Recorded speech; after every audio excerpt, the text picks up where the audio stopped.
Bon bah voilà, arrive à la gare, 6h30. Est-ce que je suis prêt à prendre le train à 6h? Non, clairement pas. Je suis en manque de sommeil. Salut monsieur l'aventurier. Voilà, j'ai rejoint le yo-yo pour l'aventure. Je vous dis bientôt où je vais. Surprise, surprise. Mesdames et messieurs, dans quelques instants, notre retraite cité en gare de Vierzon. Bah merci beaucoup pour les renseignements. Oh t'as vu le toit là? C'est ouf! Mais what the fuck? On est arrivé à Limoges.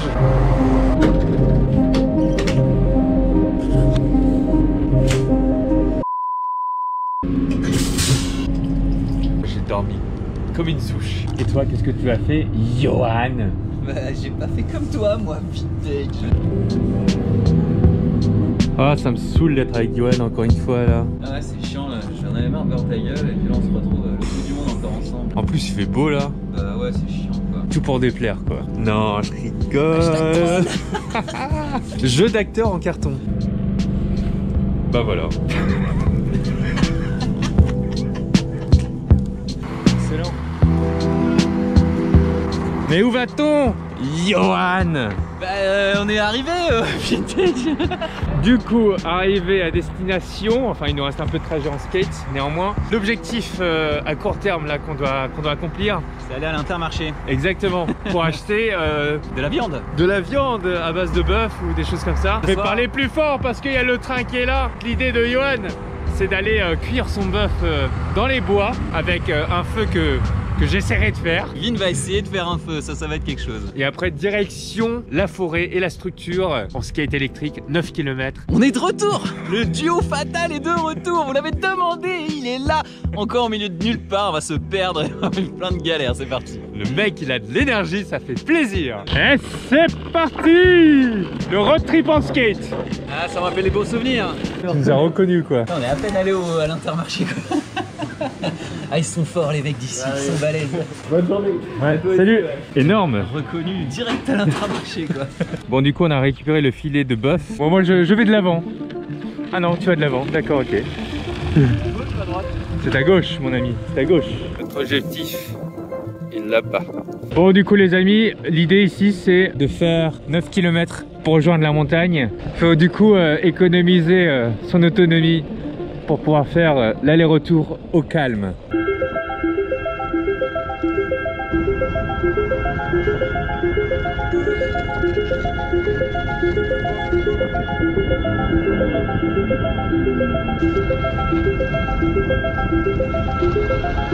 Ça monte sec cette histoire, hein. Ça monte sec là. Hein. On va faire un dénivelé de 300 mètres les amis là.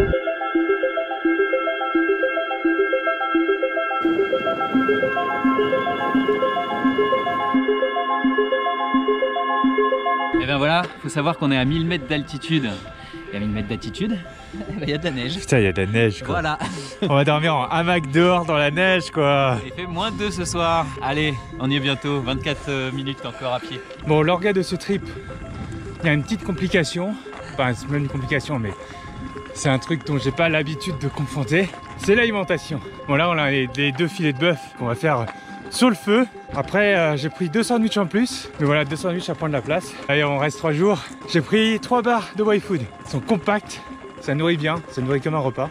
Donc c'est parfait. Mais voilà, j'avais que 3 barres, j'en ai pas plus. Donc j'ai tout pris ce que j'avais chez moi. Et toi, t'as quoi toi? Moi, niveau bouffe?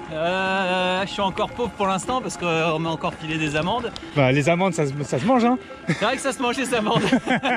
Non, j'ai pas encore de sponsor nourriture là. Le dernier, mon contrat s'est arrêté donc je suis open pour tous ceux qui veulent venir. Ah bah d'accord, pas sponsorisé Johan. Si vous êtes intéressé, il part souvent en trip avec moi. Ouais. Donc c'est bénéf. Là ça a pas l'air raide en vidéo, mais je vous assure c'est hyper raide. Surtout en skate. Si ça doit prendre mon poids et le poids du sac, c'est chaud. Laisse tomber, il n'y aurait plus d'autonomie pour revenir après. Moi je voulais l'emmener en rando, bah c'est parfait. Ton skate ou moi? Bah toi. C'est magnifique par contre. C'est de toute beauté. À tribord! À tribord toute la nature, les arbres, le ciel, la neige. Tout est bien ici. Tout est bien pour l'accalmie. Me distancier du vacarme parisien. Me baigner dans un havre de paix. Bon, j'arrête. Bon, allez. On s'engage et mon skate il pèse 11 kilos. Mon sac il pèse 12 kilos. Moi-même je pèse beaucoup trop lourd. Ouais. Et là, magnifique décor derrière moi là. Il y a de quoi accrocher la hamac ici.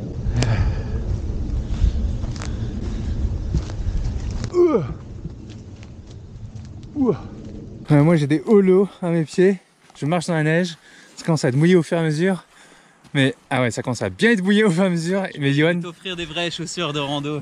ouais, Yoann, ça va mieux déjà. Il s'est préparé. En même temps, ça fait 2 semaines depuis qu'il est allé à la montagne. Donc il a le matos, hein.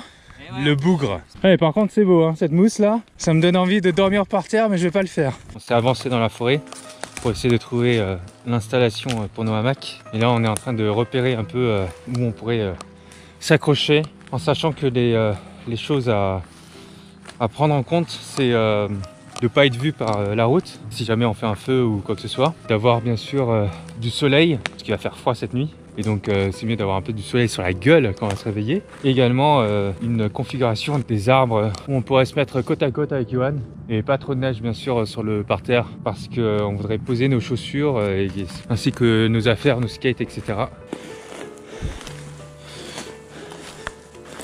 Avec le soleil c'est pas mal ça, hein. Il y en a un qui peut se caler en bas là. Mais le mieux c'est d'être côte à côte quand même je pense. Bah ouais. Là il y a un vieux chemin de rando mais qui n'est plus emprunté. Et puis je pense qu'ici c'est pas mal, on a une bonne distance de la route qui est ici et de là. Ouais c'est pas mal ça. On sera tranquille. Ouais j'avoue niveau distance. Bam bam, ouais. Les 2 hamacs là, on va se dégager un peu tout ça, on va s'installer notre petit camp, on peut même se barricader un petit peu derrière des trucs. On va faire un peu de bushcraft hein. C'est clair, c'est Allez. clair. Ouais on va installer tout ça.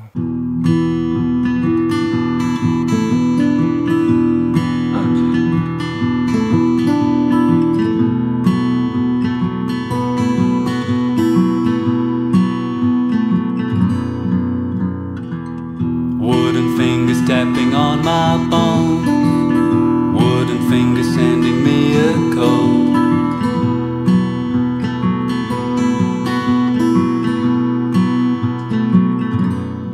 Yoann qui est vachement préparé, il a ramené son tapis de sol, taillé sur sa forme bien sûr. sur mesure, et ouais. Si tu mets Ouais, pas pas ça, mal, hein. l'air il arrive par en dessous sur les hamacs. Moi du coup j'ai pas vraiment ça. Toi t'as quoi? Vas-y, montre-nous. Voilà, je me suis fait prêter parce que j'avais qu'un 15 degrés, donc on m'a prêté un 1 degré confort et limite -5. Bon, sachant qu'il fait -3 ce soir, mais bon après il y a du vent donc il y a un ressenti plus fort. On va couper le vent un petit peu, on va bricoler un peu, on va faire des... Ouais. Alors Vinou, et toi? Je viens non préparé à ce trip, voilà. Je ne suis pas l'expert en montagne, mais bon du coup je suis venu avec mon ticket to the moon. Tu t'es quand même acheté un super, super sac de couchage. En fait, comment ça s'est passé, c'est que on s'est prévu ce trip avec Yoann et on a regardé la météo. Et on a vu que la nuit, il faisait -3 degrés. Et moi, j'avais, comme lui, un sac de couchage 15 degrés. Et je fais, oh là là, on va se dépeler la nuit, on va même mourir. Et donc du coup, je suis allé vendredi, juste avant le confinement, acheter un sac de couchage à 360 €. Boum, le voilà, il est tout petit. Ça, c'est vraiment du bon matos. Ouais. C'est clair. Je vais déballer après, mais d'abord, je vais sortir mon pseudo tapis de sol. Tu vas rigoler, mec. Vas-y. Tu vas rigoler de savoir quel truc j'ai pris là. Montre-moi. Alors, en termes de taille, il est tout petit, et en termes d'épaisseur, il est pas tout petit. Il a pris le matelas de yoga de... C'est vraiment coincé au fond de mon sac. Non mais what? Qu'est-ce que tu nous as acheté là? Voilà, j'ai pris que ça. Oh, il est trop... Mais tu es un grand gaillard comme toi. Attends, fais voir sur ton dos là. Si, ça passe. Eh bah dis donc. Bon écoute, ça va le faire. Ça, c'est isolant, ça. Alors, on voit la différence d'épaisseur. On est pas mal là. On verra qui aura le plus froid cette nuit. Challenge accepté. 2,30 m le bordel. Ah ouais. Quand même, tac. Je peux serrer et la tête et ici quoi. Je pense que les matériaux sont assez ouf. C'est la plume de doigt. Ouais. Confort 1, limite 5,7 et extrême -23. J'ai hâte de tester du coup. Au top. Ouais, voilà, hamac, sac de couchage, tout posé. Il restera que la couverture de survie à mettre sur le pourtour du hamac. Je vais m'alimenter aussi. Ouais, ça fait plaisir hein, d'être là. Je vais me livrer un peu à vous en vous disant que ces derniers temps, j'étais souvent sur Paris, sur Lyon, mais toujours sur des grandes agglomérations. Mais ce que je veux dire, c'est que ça fait longtemps que j'ai pas côtoyé la nature vaste comme ici. Depuis un bout de temps, hein. Vraiment avec les conditions sanitaires, vous savez comment ça se passe. Hein. Les voyages sont... il n'y en a pas beaucoup quoi en gros. Du coup de me retrouver ici, je pense que la dernière fois que je suis parti dans une montagne comme ça, c'est à Yoann justement sur le viaduc de Garabi. Donc ouais, ça fait plaisir de retrouver ce calme. Le même calme que j'ai quand je suis sur les toits de Paris. Un calme encore plus calme. Un calme plus calme. Un calme plus calme. Je vais faire de l'ASMR avec le bruitage des arbres et des feuilles. C'est très calme. Je sais pas ce qu'il disait. Jamel Debbouze dans Astérix. C'est trop calme. Je préfère quand c'est un peu trop plus moins calme. On est bien. On est au top. J'ai pas besoin de porter le masque. Ça fait plaisir. Et je ne suis pas en confinement ici. Mais qu'est-ce que tu fais, Johan? On fait des murs, c'est-à-dire qu'on va prendre des branches qu'on va caler ici en travers. Et ensuite, on va recouvrir tout ça avec du feuillage. Tu vois, il y a plein d'arbres qui sont tombés, donc ils vont mourir de toute façon. Et ensuite, on ramassera la mousse et on posera ça par-dessus. Donc on sera complètement coupé du vent, isolé. Tu vas faire le mur Maria contre les titans. Exactement. Bon allez, Sasa Gayo. Sasa Gayo. Sasa Gayo.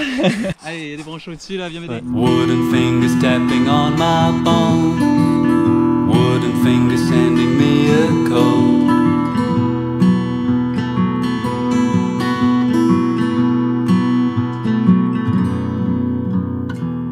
Old voice coming from the earth, up my spine and in my mind.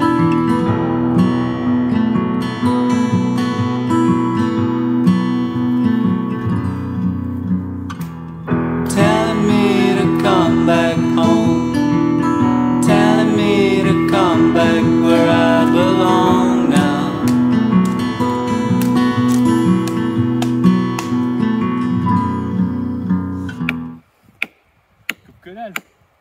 Alors la technique, c'est de faire en croisé, pas tout plat. C'est-à-dire tu fais un angle, tu fais un coup à gauche, un coup à droite, et tu reviens au centre à chaque fois. Un petit sushi. Allez, c'est bon, ça suffit. Et là, non. Vin fait du bushcraft, épisode 1. Vous inquiétez pas, je vais le ramener. Ça suffit là. Voilà, ça ne marche point. Je twiste maintenant. Il reste pas grand chose. Voilà. C'est bien, Vinou, c'est bien. Pour la première fois avec un couteau comme ça, c'est pas évident. Ta mission, monsieur Vinou, maintenant, ça va être de nous faire des petites allumettes. Pour ça, il va falloir que tu nous découpes ça. Alors, tu vas planter ta lame au milieu. Alors, ta lame, hein. Comme Titanic. Comme Titanic. Voilà. Maintenant, tu vas tenir ton couteau et tu vas taper sur le bout de la lame. Voilà, exactement. Là, je vais faire comme Captain America, je vais faire. Ouais, vas-y, montre-moi. Allez, voilà, notre titan colossal. Là, tu en refais des plus petites. La lame est complète, c'est-à-dire qu'elle traverse même le manche. Les petites allumettes, ça se passe comme ça. Ton doigt là, ton doigt ici, pour avoir plus de précision. Et là, tu vas faire des copeaux, quoi. petits copeaux qui restent dessus, tu vois. Ah, d'accord. Et une allumette, c'est ça. Permettre au feu de prendre beaucoup plus facilement. Au début, il faut avoir un peu le coup de main parce que tu as tendance à les couper, quoi. C'est ça, une allumette. Ok, excellent. Et c'est pas si évident que ça, mais tu y arrives bien. Bravo, monsieur Vinou. Tu es officiellement un vrai bushcrafter maintenant. Alors, monsieur Vin, aujourd'hui, on va essayer de créer des étincelles pour essayer d'allumer justement tout ce qu'on a réussi à trouver pour pouvoir démarrer notre feu. Donc pour l'instant, il y a de l'écorce de bouleau, la petite mousse qui est sèche bien évidemment. Sur le lichen. C'est d'écorce de bouleau alors. Ouais. Bah, dans ce cas-là, pour allumer le feu, il y a du boulot. Hein. Et du coup, pour ce soir, il y aura des petits steaks. Ils sont au frais parce qu'il y a de la neige. Et on a pris 2 petites bières oui. pour la soirée. Il faut quand même profiter de notre soirée, c'est sûr. Donc. Ah, ça va être cool. Oui, bien. Yeah, oui. J'arrive pas. Ah non. Sur ton skate, tu te fais ça au calme, quoi. Bah, de toute façon, ça va pas cramer le skate. Hein. On va bien le cramer là.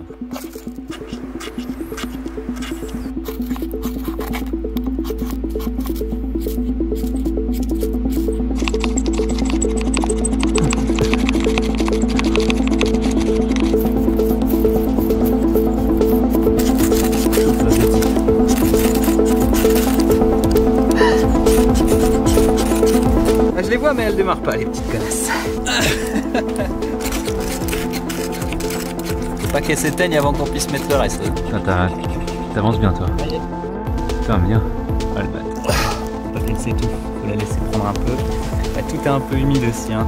Oh, on a un truc là. Ah. Oui. Oui, c'est beau ça. Parfait. Johan, c'est un mec qui a la flamme. C'est bon ça, on a réussi quoi. Un peu de temps, mais on est pas mal. Hop là. Hop, qui sont restés au frais. Allez, on peut aller. Notre premier steak.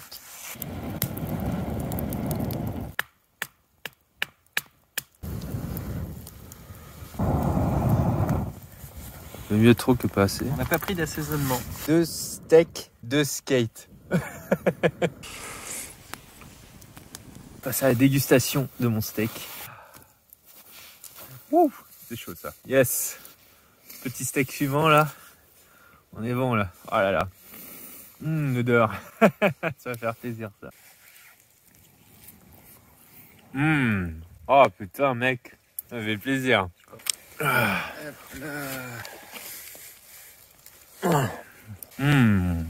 Allez, moi ça. Regarde comment il fume mon steak, un truc de ouf. Ouais, il kiffe la salle, il là aussi, hein. Eh ben, on va s'en refaire des trips comme ça. Si ça vous clair. plaît, n'hésitez pas à lâcher des commentaires. Putain, on voit rien avec la fumée. C'est pas un aqua, hein. Juste ce qu'il fallait. C'est clair. Quelle extase de bouffer un steak en pleine forêt, au milieu de rien. C'est trop le feu, quoi. Trop le couvre-feu, quoi. Le couvre-feu, ouais.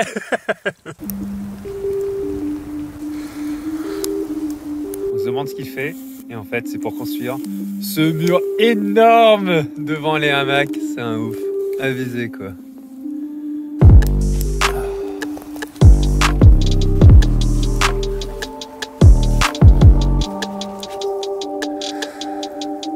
Bon alors les amis, nous sommes dans mon sac de couchage de moins 5 degrés. On est plutôt pas mal, hein. Il y a Johan qui est à côté, on entend succinctement sa voix. Ouais, c'est cool.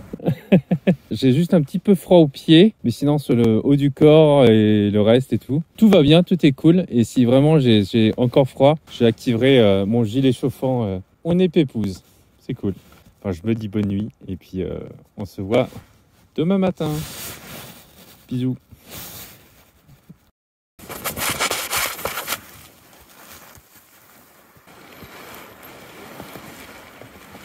Bon les amis, petit réveil à 11 h du matin. Il fait 9 degrés, c'est cool, il fait chaud. J'ai bien dormi comme il faut. Et toi alors? Ouais, j'ai super bien dormi. Franchement, c'était trop bien. C'est clair, on est bien là. Bon, et ben voilà les amis, on vient de se réveiller. Comme vous avez vu, j'étais dans un Mac tout à l'heure. Et là, on se dirige vers la route, vers un point de vue panoramique. Donc franchement, la nuit était satisfaisante. Je suis bien content de la performance du sac de couchage qui a fait que ça m'a bien enveloppé de chaleur toute la nuit. Et je n'ai pas eu à faire des câlins avec Monsieur Delot.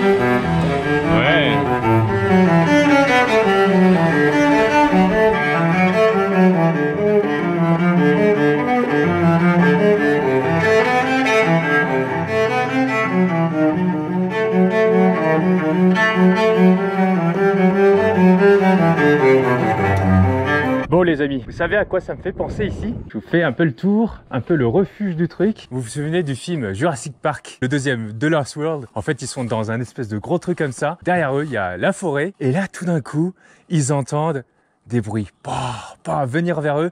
Et en fait, c'est les T-Rex. On les voit débarquer au loin. Et là, il y a les arbres qui se dégagent de partout et tout. Et là, ils arrivent. Donc voilà, ça me fait penser à ça.